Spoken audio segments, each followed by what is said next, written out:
You're tuned in to the Stingbat Radio Network on FM 101.2 KRPG.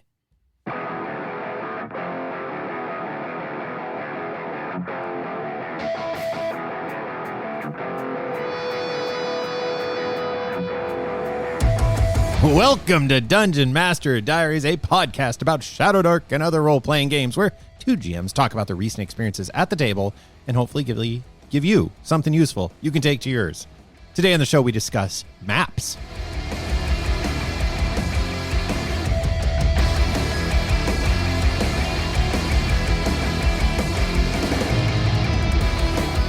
Hello there, sages and adventurers and roustabouts and anybody else who happens to be listening. My name is Jody, and with me, as always, is my good friend and GM colleague in all things, Matt. How are you? I'm doing well, Jody. Excited for another outstanding episode of Dungeon Master Diaries. It feels like this one is landing right as we've ended some things, and then we are going into ending more things and starting new things. We're like at this great crossroad time right now. Indeed. But today's episode is going to focus on maps and mapping and how they fit into the game.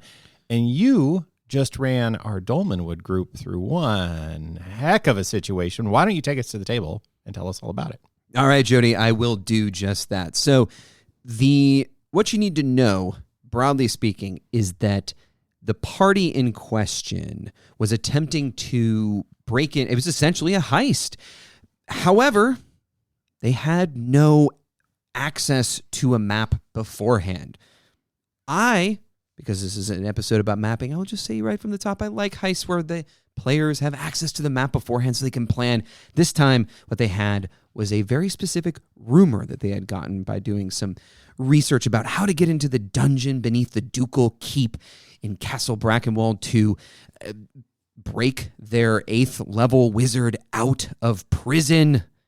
And they found that very specifically there were a couple of things about this dungeon. First, there were, of course, multiple entrances, specifically one that was in this like garden that was also connected to one of the major taverns in town. All that said, beautifully poised to be secret entrances and whatnot. But the other component of this dungeon that I want to focus on here is that things shifted. And when the players were inside of the dungeon, the passages would change and doors would vanish and new ones would appear. Secret doors would vanish and new ones would appear. So I had to come up with a procedural way to do this shifting, and also had to create an interesting but also somewhat sensible location such that the players didn't feel like they were being overwhelmed by just the sheer volume of changes that were happening.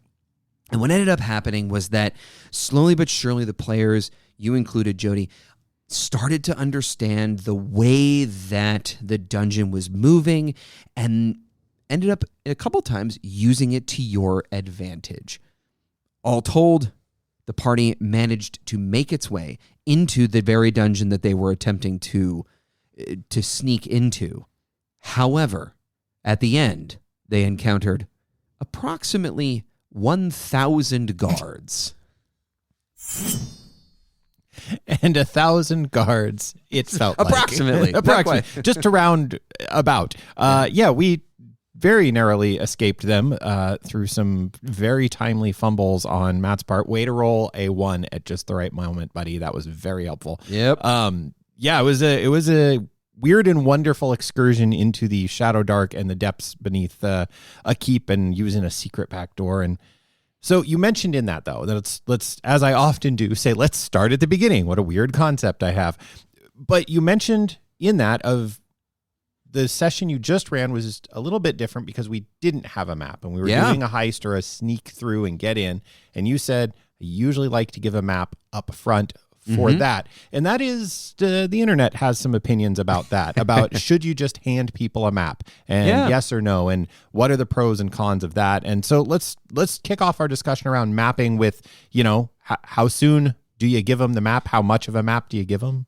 Yeah, I mean, look, there are benefits and drawbacks. I think, honestly, it depends on the kind of game you're running, as it always does. I think during like a one-shot or a convention game, it can be really great to just show players the entire dungeon and just let them make decisions about where they do and don't want to go. I think if it fits the narrative and the story, and there's a reason for your players to kind of have a quote unquote blueprint of the dungeon, great. Like it's always, in my opinion, a great idea to at least consider giving players more information in every circumstance. And what I love about the way that I have kind of arrived at when I do and don't essentially just reveal the entire map, not everything in every room, of course, but the actual like structural layout.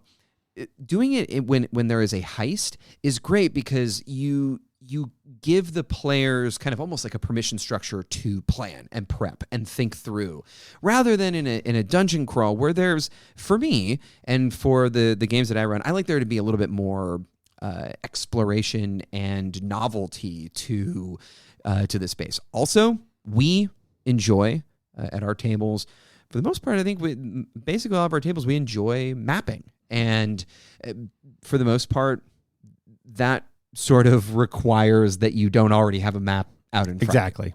Yeah, and I mean, that's definitely in the old school tradition. Mapping is a core part of it. There are traps that are only identifiable through being mapped. There are tricks and puzzles. Famously, there's Gary Gygax's initials in a dungeon. If you map it, it'll reveal them. If you map them in a spectacularly tedious and accurate way. That notion of just hand them the map up front, like is totally, as you were mentioning, counter to the way we do things on Sundays, where it is really valuable to have the map be discovered over time. Have you seen games? So in this instance, where we were planning a heist, and even still, you kind of went in between, which is a great example to start with. Of like, here's an instance where usually you'd hand a map, and then you didn't, and there were some good reasons you didn't. Let's go with the old school kind of vibe first, and then come back to that new school, and we'll wrap up where we started. Is that old school mapping? I want to stay with that for a minute. Of some cool moments we've seen at the table of having players map, and also just structurally talk a little bit about how we handle that. You and I have had some recent, I think, discussions about desires to maybe switch how we're handling it in terms of just logistics and communication of information. But yeah, but we've also had some really fun sessions, you in particular, with the Barrow Maze, of the act of mapping being a fun discovery point in and of itself. Yeah, so I'll first talk about how we handle at the table. So we actually have roles for every player at the table, and we try and encourage people to diversify the roles that they take on. One of them is being the mapper, and we hand them a sheet of graph paper and say, here you go. And what that requires is, first of all, a very rigorous way of describing rooms and hallways. So you and I have, I think, honed that pretty well. I think we're both pretty good at it. We have our own way of describing things in the dungeon, whether it be a room, whether it be a hallway, whether it be other terrain elements that are in there. However, the most challenging part is that there are a lot of dungeons that don't have square rooms and straight hallways, right? And so when you start to get into diagonals and trapezoidal rooms or octagonal rooms, it just becomes really hard through words to describe a room like that. And then on top of that, when you have someone who is drawing the map, when you're describing things, you're almost only doing it for them in that moment. So it kind of creates some like dead time around the table. So I think, I don't know, what do you think? Have you developed a fairly procedural way of describing dungeon rooms and hallways, etc.? Because like I feel like basically I'm pretty good at going through, north to south, the room is X number of feet, east to west, X number of feet. And what I constantly don't do, Jody, that yeah. And I don't. Your darn Achilles heel of description. It is my Achilles heel of description. I never tell anyone where the doors, the points of egress are. Right. It falls out of my head. It's like the last thing I always end up doing, and it always is like a footnote. In contradiction or learning from that mistake, it is now the second thing I describe every time. It is, I tried to do it number first, 2 on my just, list. It doesn't work. Well, you have to lay out the room, and then you can lay out the doors, and then the contents of the room. Yeah. So that's actually my pattern. Is I go, what is the size of the room? Where are the points of egress, the doors in the room? What's weird? So if there's something weird about the shape, that's next. And then it is contents of room. Yeah. It is weird because you are pretty much just talking to the mapper when we're doing this. And it's really important. If you're new to the show and you haven't listened to a bunch of our ramblings, this is a classic gilded hole, go to the dungeon, get the loot, go home style of play. There is no large scale campaign for the most part. It's go in, map, get the loot, get out. If you don't get out, it's bad, you die. So that's important to put at the front of why are we being so kind of rigorous about this mapping is it's an essential part of the game experience. Yeah, that's really all there is to it is what's the size of the room. And, also, are we talking 5-foot squares, 10-foot squares? Being really clear about that right at the beginning, having a clear sense of you and I both play with a northern pointing compass somewhere on the table, just a index card with a big arrow and an N on it. It says that's north, so I can use compass directions to describe things. And then, take it on down the line until you get to that point. Also, we tell our players these maps are, fancy vocab word, diegetic. They are in world resources. They might be wrong. Yeah. It is okay if your map is wrong, but man, when it gets right, and they're like, wait, there's a weird little gap in between these. It sure feels like, and we start knocking on walls. And so that is what happened in my Barrow Maze game. There have been a number of instances where players have have basically walked, I don't know, I think the closest they've gotten is about 20 feet. If they would have walked down a hallway 20 feet, they would have connected parts of this mega dungeon that they previously didn't realize connected.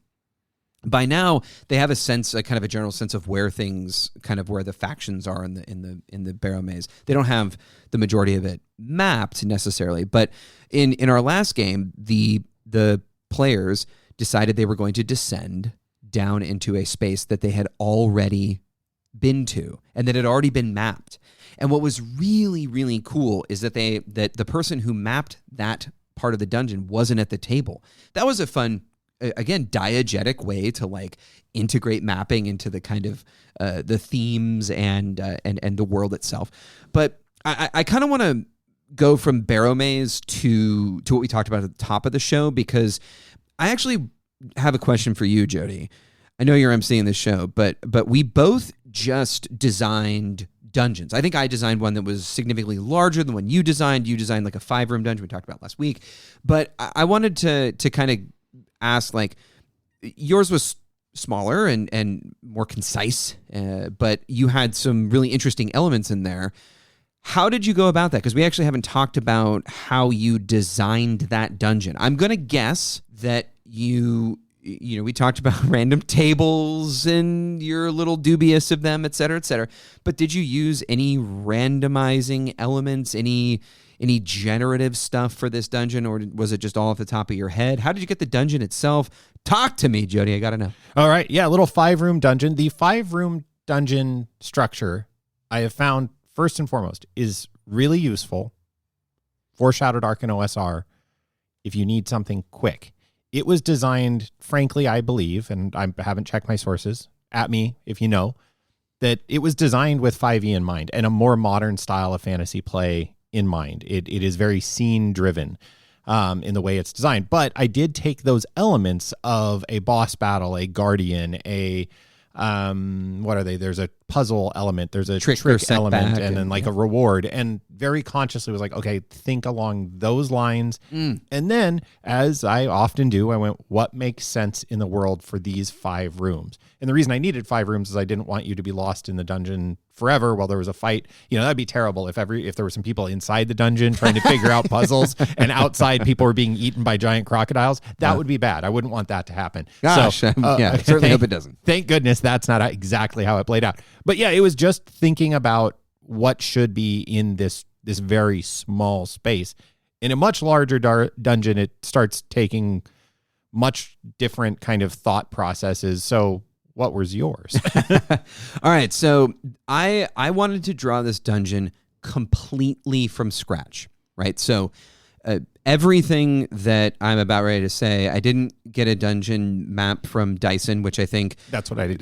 Yep. That is what you did? Yeah. Oh, very interesting. So Dyson is usually my go-to for maps. It is... so this is Dyson Logos, has tons of free maps available online. They're wonderful. However, I hadn't drawn a dungeon map in a long time, and there's a joy to it. Like, it is super fun to draw dungeon maps. So I decided that was what I was going to do. Gosh dang it. And I used a set of 4 different resources. So the first thing I used was, of course, the Shadowdark rulebook, specifically the Shadowdark maps on page 130. I also used the Dolmenwood campaign book. It has a section on dungeons. I will say that both of those are light on concrete details, and they are very vague in terms of like some of the elements that and the tables that you're rolling on. The Shadowdark core book in particular, I really like the Shadowdark maps section. It has a number of really interesting different tables to roll on, and the ones that I find the most useful are the D10 room type table, and then that sort of corresponds to the trap, monster mob, hazards, etc., etc. What I don't find particularly useful about this is that it can get a little bit repetitive, and it doesn't really always give me a full and complete picture of the dungeon as a whole. Like, it's great if you have a dungeon map already drawn, but I was trying to generate one that would be possible for the thing I had in my head. So in addition to those 2 resources, I also used probably one of my favorite resources that I have ever found, and I use it sparingly because I love it, but it's also very, very tedious to use at the table sometimes, which is In the Heart of the Delve and Dangerous, which is a procedural hex flower used for generating dungeons on the fly. I love this procedural hex flower. If you're not familiar with a hex flower, it is essentially a way to develop random results that are connected to previous random results. We'll post a link in the show notes. Highly recommend you check it out. There's all sorts of different ways to use it. Yeah, they're amazing. They're amazing. They have significant limitations, so they're not a panacea. I used that to generate the dungeon in a procedural way based on each of the levels. And then I also used the Dread Thingonomicon from Raging Swan Press, which is a book that I have in hard copy that I absolutely love, that has tons of random tables that are very OSR kind of specific. They kind of speak to that brand of dungeon, but they also aren't so specific that you can't get a result and then tweak it a little bit to make it into Dolmenwood and make it weird. So between all 4 of those things, I used some of them to design the dungeon at the desk, we'll say, at the desk, and I used some of them during the game because, Jody, you probably saw me rolling some stuff, and you saw the results of it play out in front of you. But I wanted to get this kind of out there, which is that when I design dungeons from scratch, I tend to leave some rooms completely empty. And I don't know if that's a normal thing that folks do, but I like having empty rooms, and I even like having hallways that go to nowhere, because I know that I have procedural and generative stuff that I can go to at the table if I need it, to know what's beyond that kind of my fog of war. Yeah, I think there's a real value to empty spaces in dungeons, especially if you are going for a more old school kind of vibe of game. One, there's a ticking clock, whether you're doing, traditional D6 rolls to see if something shows up, if a wandering monster appears, or if you're like Matt and I using the crawling clock and ticking on down. You walk down a very, very long hallway and you go, okay, you guys just going to go to the end? Yeah, we're going to get in. That's going to cost you 3 rolls. And something may be just lurking down there. Oh, no. But then an empty room is a place for 2 things to happen. A fortification to hole up and go, hey, we're in a twisting, turning maze like Matt created. We are good and truly lost at one point. We cannot go back the way we came. At least we thought so at a point. And an empty room would be, frankly, a boon of like, we can hole up in here and gather our wits and take a minute to sharpen our blades and have a snack and grab a rest. Or something surprising could be in that room. You as a GM might have I've taken to in our last episode, and I'm just going to stick with the name, the quantum information bit, that it's hey, I need a spot where I can give the party something to help move us forward, whether it's story or just like, hey, they're not getting something I told them earlier. It slid through their brain and that was the half they didn't hear. And like, I can reiterate it. Players going to be players, man. Yeah. Everybody's processing a lot of information. Stuff gets missed. Yeah. So it's good for that, or it's just for a very random encounter. The only time I noticed you were doing it, and I don't know to what degree, and I mean, you literally told me this and everybody on the show last week that you generated something there. When we got to the giant mushroom room. Yes. Which was just weird and wonderful. It was in the great old school tradition of we're going through this under this keep and there's like religious artifact, and all of a sudden there's this room that's like got a fey shimmer to it and there's mushroom people frolicking around sort of. And we're like, what the hell? A big red button as one of our players, and you have referred to it as is like, do you want to interact with the very weird thing? Seems bad. Yes, I want to interact with it. Yeah. That's also a great spot to drop those kind of wonderful whimsy moments. So I know that was generative. It felt very at home, maybe because Dolmenwood is itself such a strange place. You can just headlock in random stuff. I will say, in a more modern style of game, partly from feedback you gave me as a player, I tend to agree that empty rooms, long stretching hallways in a more modern style of play, not really appropriate. Because more modern play, to my definition, and I think we share this definition, is scene based. It's story based. You're going through story beats. Empty beats are just not very interesting. So it's not very heroic. So like, just get to the thing. But that's not what we're talking about right now. I want to talk about the mushroom room. Take us to the mushrooms. All right. I will happily do that. I want to back up just a bit because I haven't really talked about the shifting quality of the dungeon, and that actually plays in here. So the way that I was adjudicating the shifting of the dungeon, as you said prior, we use a crawling clock. We'll put the rules that we use in the show notes for that. The way that I was adjudicating this was when the crawling clock would hit 0, that is when both a random encounter would potentially happen, but for sure that's when the halls would shift. And all it was a shift 90 degrees in either east or west or one of the cardinal directions. And what I knew beforehand was that there were certain places in the dungeon where things would branch, and I don't know, I might clean them up and try and post them, but like the dungeon itself is so completely unintelligible to anyone except for me, probably, because it just has a bunch of lines on it for where different staircases go, and like I will say, like, it was not necessarily the cleanest map I've ever made, but what it did have was both hard and fast rooms that a hallway could kind of twist and turn. And then I played fast and loose with the twisting and turning, right? Like if certain hallways I realized like, oh, this hallway when it twists like won't really make any sense, I just kind of nudged things in a direction because I was like, this is already kind of filled with weirdness. And then I would just make sure that those things were solid on the map if I found like some kind of inconsistency or something that literally would have meant that the dungeon broke in real time. So to that end, like I was kind of changing things as the session was going, but it was in the service of not breaking the entire effect, right? Like, and so this room that you guys got to, the hallway ended in, edge of the map, RPG video game, Okay. And I rolled on the hex flower, and got a chamber. I was like, okay, well, there will be a chamber here. Rolled to see a little bit how big the chamber was. And then this hex flower, you roll to see how many exits there are. There were no exits.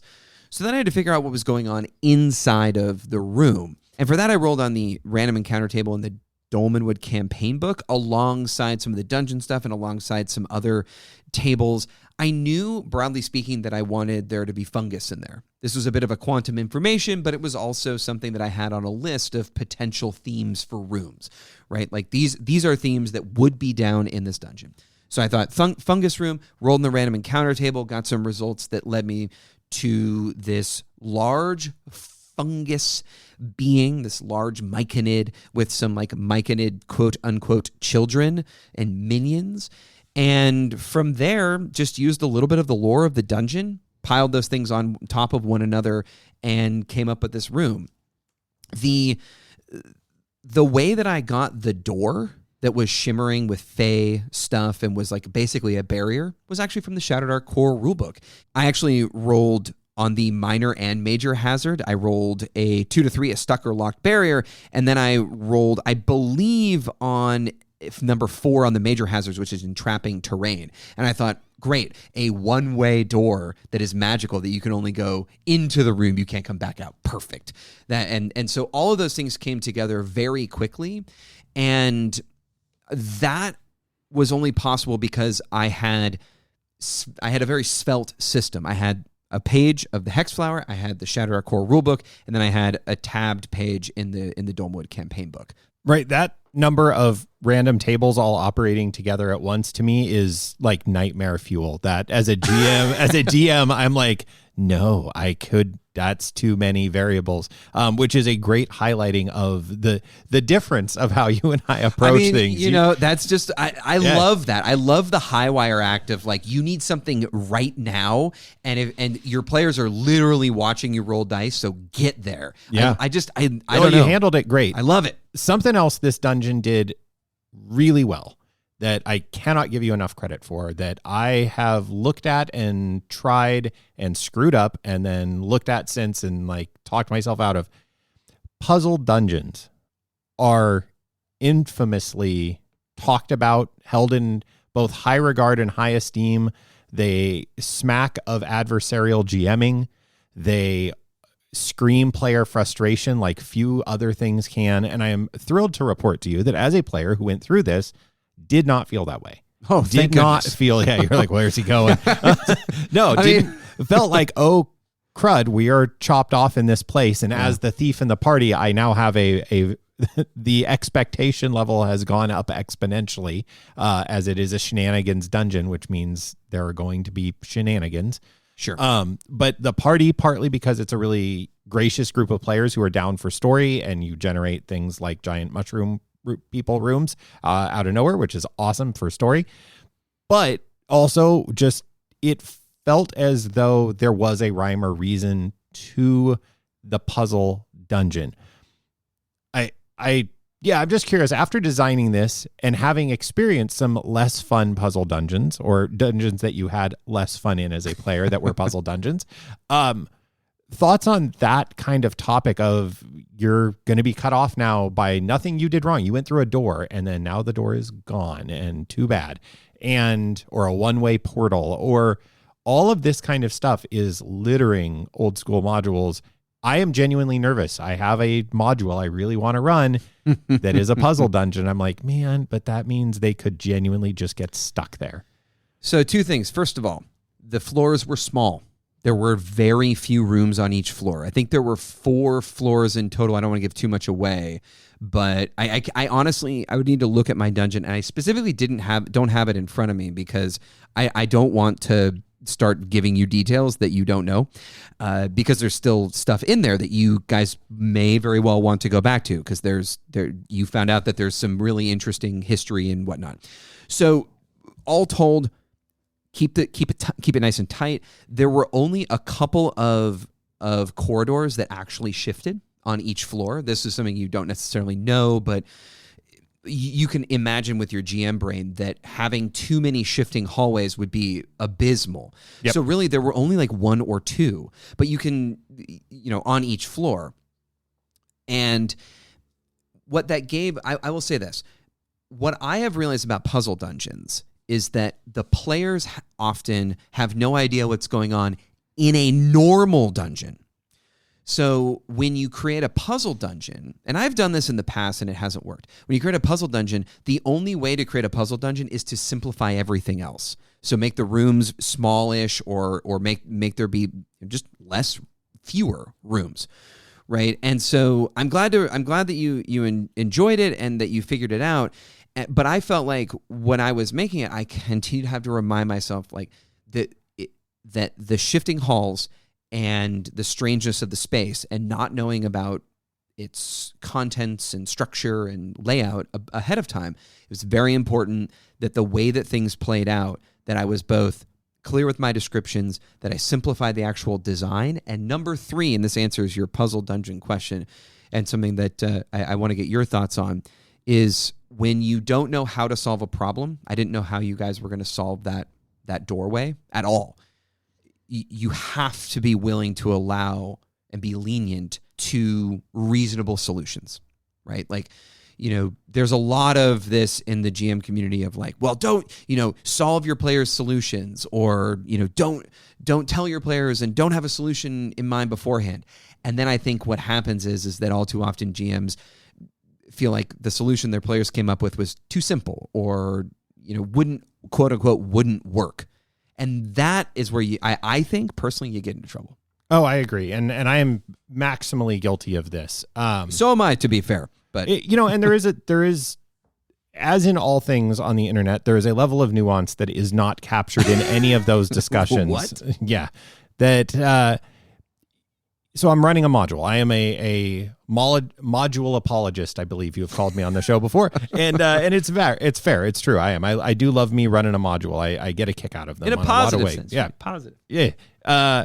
What will happen is GMs will read modules, and the module will have a trap, a gimmick, a map with a strange twist to it, and the players will get confused, and the GM will go, no, that doesn't work.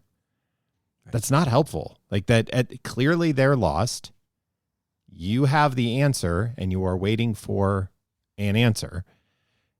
You are now at an impasse. This is just as bad as, well, the next plot beat is behind a secret door, and they did not make, if you're using a skill game, they did not make the roll to find the secret door. Oh, yeah. Therefore, the story has ended.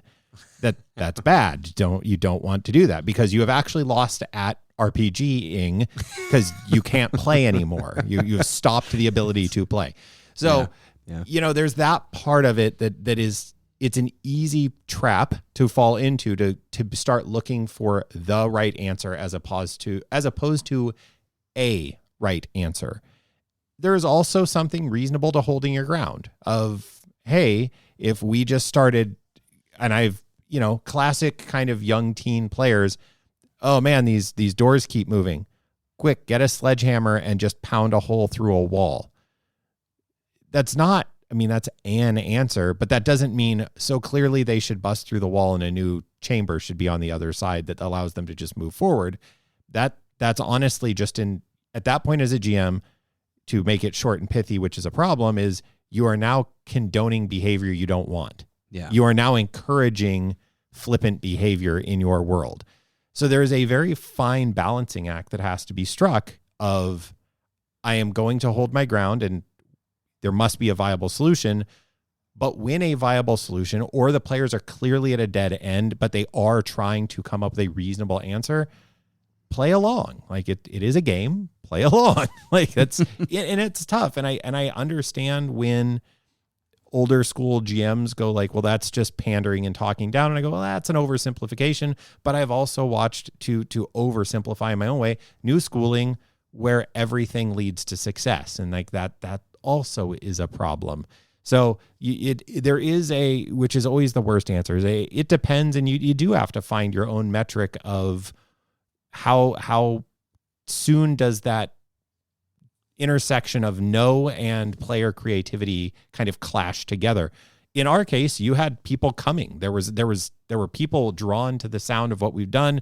They were looming down, and in a few episodes ago, you just talked about the forced combat on the map. But you did that a ton on this map of, we knew there were things ahead. There was indicators looming ahead, which when we interviewed Kelsey, it was something she talked about of her own mapping and pacing of like just flopping out a giant map. and then people see what's coming ahead because they can literally see the structure of the next room.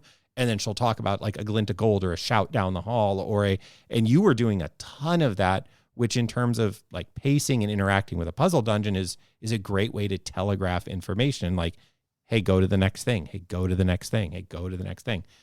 Which is super, helpful in a, as you said, on top level, impassable level map of there is unknown in this map and it is a puzzle and some BS. You have to then go, I am going to be forthcoming with information as much as I can.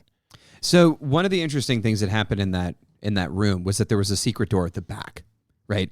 And so at the top of this, I said there were no points of egress. Well, what I always do is also roll to see if there are secret doors, and I usually just have it be, in a room like this where there's kind of a big set piece encounter potentially. I make it about a 2 in 6 chance, and I rolled that there, and sure enough, there was a secret door, and then I rolled on the hex flower table, and it brought me to a stairs down result. And that was very interesting. And then I just kept using the hex flower to kind of piece through the next step, because at that point you guys had made it to the same level as the dungeon level that you were trying to get to. And so to kind of stitch everything together, what I had done was I had left entrances to the dungeon that were solid, or I suppose I had created ways to get in from this shifting dungeon above that were solid, already pre-written, and I had a couple that were not, because the other thing that was potentially going to happen was you guys would never find an entrance. And so what I realized was, okay, well, if I'm not just, quantum ogring stuff, and I'm not like just, laying the tracks down in my own way, but I can basically make it so that there is a generative dungeon that is like the tracks being laid down right in front of the train, building as the plane as we're flying it. I can enjoy that seat of my pants kind of thing and I also have a list of a bunch of themes and a bunch of different rooms that would appear in the dungeon, and then random tables will help me know when those things appear. So that was the other thing that I thought was really successful about this dungeon, is that I left myself places to like manufacture and build the dungeon as you guys were going through. I don't know if that cheapens things, because those were both pre-designed but also designed to be generatively placed. So yeah, what do you think about that? Predisposed possible outcomes. So what I'm hearing is there's multiple entrances. Mm-hmm. There's a twisting melange of rooms and tunnels in the middle that is just generative. Yep. And then there are possible, based on how that machine in the middle spins, mm-hmm. there are possible exit points that you will adjudicate where we spit out of. Yeah. So is that more or less the like zoomed out concept? Yeah. So there is a geography. So this was, I think this would be great if I could just hand you the map, but there's a geography to the place, right? Where it wasn't like you were just going to get randomly shot out of a cannon into like one part of the dungeon. You had descended to a very specific part of the geographical and kind of structural way that the dungeon had been designed. And so that was the entrance that you found once the generative map told me that was what was going to happen. And what was really cool about this was that when the map was quote unquote finished for that section, it all made sense. Basically within 30, 40 feet, right? Like if you layer the maps on top of each other, the entrances that were predetermined and the entrances that were generative, or the entrances / exits that were generative, they all made sense. Structurally, it all goes together. And that was by design. It was by design to almost like a cross section of the dungeon. Yes. Like if you did, here's the above ground to below ground 100%. and back. I always love seeing those dungeons. I know. And module I'm reading right now that I can't tell you anything about. I've been fascinated by, there's a cross section picture of it. And I'm like, if I gave that to the players, Ooh. like how do I leverage that version of the map as opposed to the See, top-down map? And that's this is why awesome. maps are dope. It's a reason Bilbo loved them. They're freaking awesome. I can't draw those. Like I have pretty rudimentary drawing skills, and I don't know. Have you ever tried to draw one of those cross-section maps? No, one of the reasons I love modules is I love just grabbing a map and going and then rewriting it in my head. I actually, even as a child who, as a young lad coming to D&D for the first time, sat down with my graph paper and I would draw maps, and because it's a super fun thing to do when you're a nerdy kid and you're 8 years old and you're like, this is dope. But like that very quickly wore off for me. It isn't something, this process of I'm going to entirely build something from scratch, the bang for the buck, the juice for the squeeze, it just isn't there for me. I have two kind of potpourri items here that I want to throw at you at the end of as we're winding down the discussion a little bit. So you generated this weird and wacky and wonderful puzzle dungeon for us, and it was, as you said, you built it from soup to nuts, from stone to scaffold.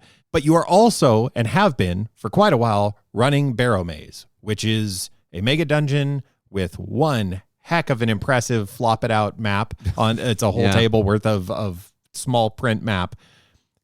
What are your, now having nothing to something, run it, gone through it, and then running a mega dungeon? So you've kind of hit the two extremes, right? Yeah. Thoughts on that juxtaposition? Anything coming to light in terms of where one has value and maybe or what you've learned maybe as from running dungeons from each of them? Yeah, so a little preview of the Barrow Maze review we're going to do, because we're not going to quote unquote finish the dungeon. We're not going to explore every room of it, but we will have played through a considerable amount of that dungeon, and I feel like I can speak to many of the questions that people might have about it. So in a future episode, we'll do a quote unquote review of the Barrow Maze. A little preview of that.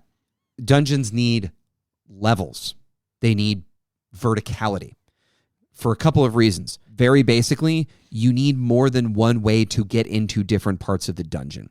And the one of the biggest things that a sprawling mega dungeon like Barrow Maze does not have, aside from potentially teleportation magic or those kind of kludges as I see them, it doesn't have staircases. Like, it doesn't have staircases down to a new level.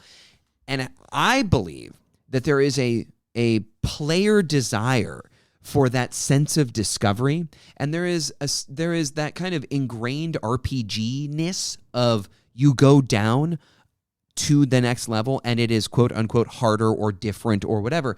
You're in a new space. And what is the joy of dungeon crawling? It is entering new spaces.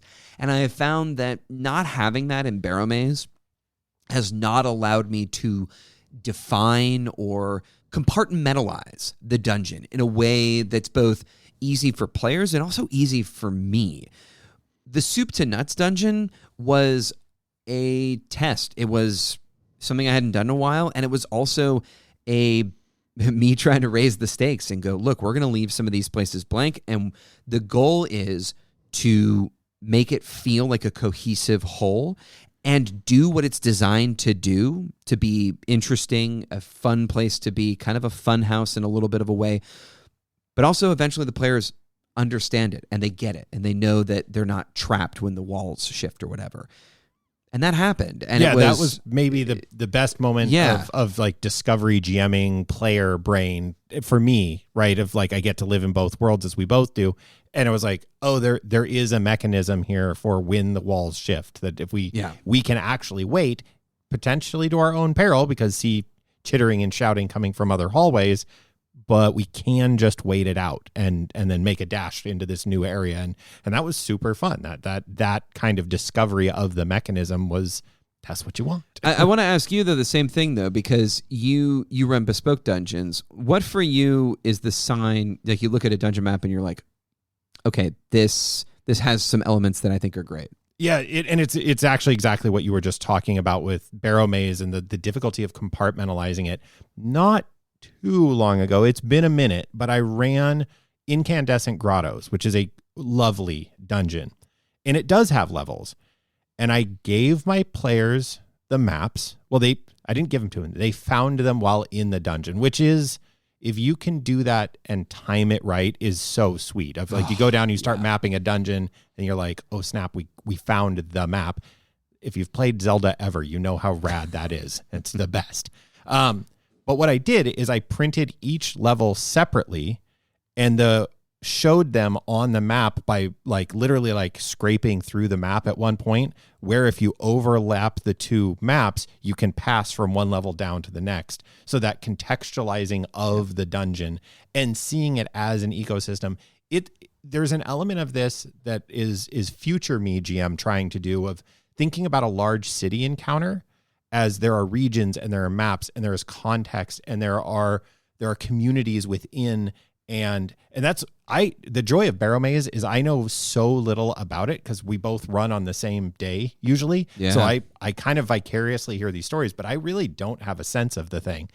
But I do understand that there's like, oh, there's these factions in there and they seem to be playing them off each other. And if I go into even our tiny little town here on the coast is, oh, I know that part of the town is this way and this part of the town is this way. And if I go up the mountain, it's kind of that vibe. And having a dungeon that when I read through it, I go, I see how the ecology of this place works. And I'm going to go to maybe the most obvious example and why I think a dungeon that I read and I go, I don't get it, but I get why it's popular. The Lost Citadel of the Scarlet Minotaur, which introduces so many people. And anytime there's an online post about where should I start, people go, start here. That dungeon to me does not seem, in terms of threat level, as a fun place to start as a first level character. I'm like, wow, almost everything in here will kill you right now, which is actually part of the teaching of it and why it is potentially a great introduction to Shadowdark. But the ecology of it makes sense. The way the Ettercaps operate, the way the Beastmen operate, the way the cultists operate, the way the Minotaur himself operates, and how they interact with each other. The place feels alive, and I can immediately get into those politics and grains. And I don't always in fact, generally don't love politics in dungeons. It's not a thing I usually am super stoked on. But if I can feel as I'm reading through it, I go, oh, I get it. Right? This is one of our things we often reference on the show. Go, oh, that makes sense. Oh, I can see why that is that way. Incandescent Grotto has some weird and zany stuff going on it, but it somehow just naturally flows one room into the next, and there's little stone people in one corner that look like you, but in the next room there's mosaics, and then in the next room there's floating marshmallow fluff fungus, but it always is like, yeah, that makes sense. Well, that makes sense. Oh, there's lava in this room. Of course there is. That's awesome. And that's for me is the magic sauce. Okay, the last potpourri question I have for you. Shoot. You've touched on it, and no discussion of mapping dungeons would be complete without specifically calling out Janelle Jacquet. If you don't know, do the lookup. We'll post a link to a Wikipedia or something, for God's sake. This is a pet peeve of mine. When I grab a dungeon and it is not Jacquet, so to speak, it's interesting. Some of the things we've talked about, I'm thinking of the Caves of Chaos map for Keep on the Borderlands. There are elements of it that are so good, and check all of this stuff's rad when you run a map and you have a dungeon and a map and a whole thing. And there are elements of it that are so painfully bad. And this is the one that I think is the worst. Yes, there are many entrances to many separate dungeons. There are almost no intersections in the Caves of Chaos between dungeons. Very few. They're in there, but they're very few. So you just go into go into one hole, clean it out, next, go to the next hole, clean it out. Right. And the potential for simply creating intersectionality between those different entrances would immediately improve that module and that map by a bajillion %. But this is one of those things you're asking, like, hey, what do you notice in a map or a dungeon when you're like, this map's going to kick butt? Anymore, that's the number one, is Jaquang. So, which is, why don't you give it, because I just did the terrible radio thing if I didn't define my term. So would you, and then how do you feel about it? Do you notice it? So it's worth noting that this kind of idea was popularized by the Alexandrian, the blog, and there was a bit of a dust up about the terminology here. I don't want to get into it, but long story short, this term was at least popularized by Jason Alexander of the Alexandrian, and who kind of pointed out, and many people have pointed it out as well, that dungeons that have multiple entrances, that have multiple ways from from level to level, and that have loops. These are kind of like three important elements. There are a few reasons for this, but the most important reason is that parties who understand dungeon structure and architecture should, if they can internalize it, have a better chance of survival and be able to use that architecture to their advantage. Dungeons that just are essentially a one, kind of straight line, but the line is zigzagged or whatever, those dungeons are just not as interesting. I'm going to point out my biggest pet peeve and use a dungeon that you ran for myself and really the OGs of our RPG kind of goings on, if you will, which is the dungeon at the ends of Lost Mines of Phandelver, the wave something or other. Yep. I, as a player in that dungeon, was new to the game for the most part, and found it to be very cumbersome to interact with, largely because it was just a set of rooms that didn't feel like they had an ecology. And I kind of wanted to get your thoughts on this, because we've talked about it, off mic quite a bit. And I know that there's some other kinds of some issues that surrounding my newness to the game and that group's ways of interacting with that dungeon. But like you have mentioned that it was somewhat frustrating to run. Was it frustrating for these reasons, because it didn't have these kind of interesting looping paths and things? Because that dungeon drove me bonkers. It is what I talked about at the beginning of the show of like the OSR approach versus the new school approach to a dungeon, and what a dungeon is and what a dungeon means. I was bringing us back, Jody. Hey, look at us. See how I did that? Yeah, it's almost like there was a loop in this dungeon. Hey, all right. Hey. That dungeon, I would love to run Wave Echo Cave, I think is what it's called, with Shadow Dark. Would love to. And in my GM learning, would give potentially the entire map to the party right up front. Oh, interesting. Because it has varied ecology in it. There are clearly weird and different areas, and you can see by looking at the map, and the story of the map and the location is interesting enough that seeing the map, you would go, I understand, even just as an outline, what the hell I'm looking at here. And in a Shadow Dark setting, the weird looping back and meandering paths that are many and varied. You can get to and from almost anything and anywhere from one area to another. There's always like 3 or 4 exits and I guess regions. That's true. Yeah. So it actually has a lot of what I was referring to as jaquaying is it has a lot of that going on. It does only have one entrance, which isn't necessary. Like it could have 2 or 3 very easily. And it wouldn't even take like redrawing the map. That dungeon for a modern D&D game, and again, my definition of modern role play is it's a little more heroic. We're definitely focused on telling the story. We have clear story beats and objectives we're trying to get to.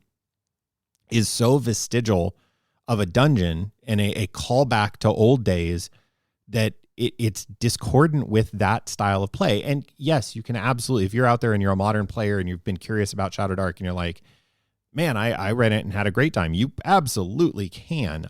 I did not. And there was a discordance in me running 5e, and why I don't run 5e anymore is my brain came up in the BX tradition. And I think of role playing and fantasy role playing in particular that way. So when my party, you and our friends and family went into that dungeon, I slipped immediately into that, which was, again, discordant with your guys' view of, well, here's what 5e says and what I've seen it be on the internets and Critical Role and why are we in a maze? Let's get to the fun. Yeah, there's a big baddie at the end. We want to go meet the big baddie. And like, why are we just farting around with this random, would have been a great opportunity for a 5-room dungeon. Yeah. Just saying. Yeah. And so some learning there of that particular map in terms of what is a Shadow Dark dungeon, and man, I have never thought of that until right now. And now I'm like, holy cow, do I want to run Wave Echo in 5e or in Shadow Dark? Just because there's so much good stuff in there. I can't do it with any of you because of, PTSD, but no. I honestly don't remember it. I would happily run well, through you it remember again. one part. So there's, anyway, but that dungeon's actually, I think, as a map, as a dungeon, as an ecology, and as a story, that map's fantastic. It just doesn't match the vibe of, and it really doesn't match the vibe of that adventure. It's weird that you have this great dungeon at the end of this very cool heroic adventure, and that separately they're both cool, but together they're, mayonnaise and chocolate as opposed to peanut butter and chocolate. Yeah, sounds gross, right? All right. I think that was enough potpourri and ramblings about maps and how cool they are and get one. Let's hear from a sponsor and come back and see what we can give you to take home. This episode of Dungeon Master Diaries is brought to you by Magic Mouth Audiobooks, because reading with your eyes is for scholars and suckers. Let's face it, between dungeon delving, torch juggling, and fending off swarms of stingbats, who has time to read anymore? That is where Magic Mouth Audiobooks comes in. Just slap a rune-inscribed gem onto your temple and let the disembodied voice do the reading for you. The vast library of over 10,000 titles, including such classics as 50 Shades of Fae, The Necromancer's Cookbook, and To Kill a Basilisk. Magic Mouth has something for every adventurer, scholar, and necro-curious teen. And don't worry about voice quality. Each book is read aloud by an actual magically bound mouth, guaranteed to enunciate clearly. Prefer a soothing elven whisper, a dwarven baritone, or the sultry hiss of a naga who sounds like she might eat you mid-chapter? We've got options. Sign up today and use the code Whispers in the Walls for a free trial and one complimentary Tomes and Tentacles subscription. Just be careful, some narrators have opinions and may try and correct your spell casting as they read. Magic Mouth Audiobooks, feed your mind and your ears. And we are back to bring this topic into the light. A rousing conversation about maps, dungeons, exploration, and, getting lost and confused. Matt, what's your core takeaway from this one? My first one is that everyone should design a dungeon. Do it. It's fun, and it doesn't have to be crazy and huge and mega dungeon-y. Just design a dungeon. Design a 5-room dungeon. Design any dungeon. But doing it soup to nuts is fun and not super hard. Now, get some graph paper and have a good time. Be a kid again. Live a little. Touch grass. All right. My first takeaway. Or stone. Or I guess so. Here, touch some stones. Go touch rocks. We got to get to the next one. Puzzles. Less is more on the puzzles. Puzzles in dungeons are a lot of fun. But if they're the end of your dungeon because they're too hard or too weird or too obtuse, that's not fun. So puzzles are good. I like puzzles. Really short and punchy. Think of the Twitter of puzzles and you're not far off. Incredible. I have things to say, but I will leave them out. Lean into your strength is my next one. And ignore the haters. I know that there are folks who probably don't like my generative dungeon, leave a part of the dungeon basically completely blank and then filling in as you go. I know there are folks who that doesn't appeal to, and I'm sorry, but I like that and it's fun, and I don't feel like I'm quantuming in stuff, and that's the way I like to play, and it ended up being a great experience for the players, and that is what matters. Yes. So lean into the stuff that you like. Obviously, Jody, you are not going to design and run dungeons the way I am. No, I will be continuing to fill all the rooms, but some of the rooms will just have old rusty boxes, and that's it, and we're moving on. Speaking of moving on, my last takeaway for this show is give the players the map right now. Or give the players the map a little bit later. Or let them draw the map. But at least consider which one you're going to freaking do and why. That's it. All right. As the torchlight grows dim, we hope you were able to find something useful in this episode that you can take into a future game. If you have any questions or unique experiences from your table that you would like us to discuss in a future episode, you can email us at dmdiariespod@gmail.com. You can also reach out via YouTube or Facebook, but best of all, you can get at us on the Dungeon Master Diaries thread on the Shadow Dark Discord channel. You can find links to those feeds and any of the materials we referenced, which was a bunch, in this show's episode notes. Until next time, may your maps be dusty and the light be trusty. Oh, that was a good one. Dungeon Master Diaries is a production of the Stingbat Radio Network. It is produced by Jody Kropholler and edited by Matt Bruner. Our intro and outro music is composed by Christian Schuster. And Dungeon Master Diaries is an independent production and is not affiliated with the Arcane Library, LLC. Shadowrock RPG is a product of the Arcane Library. Copyright 2023.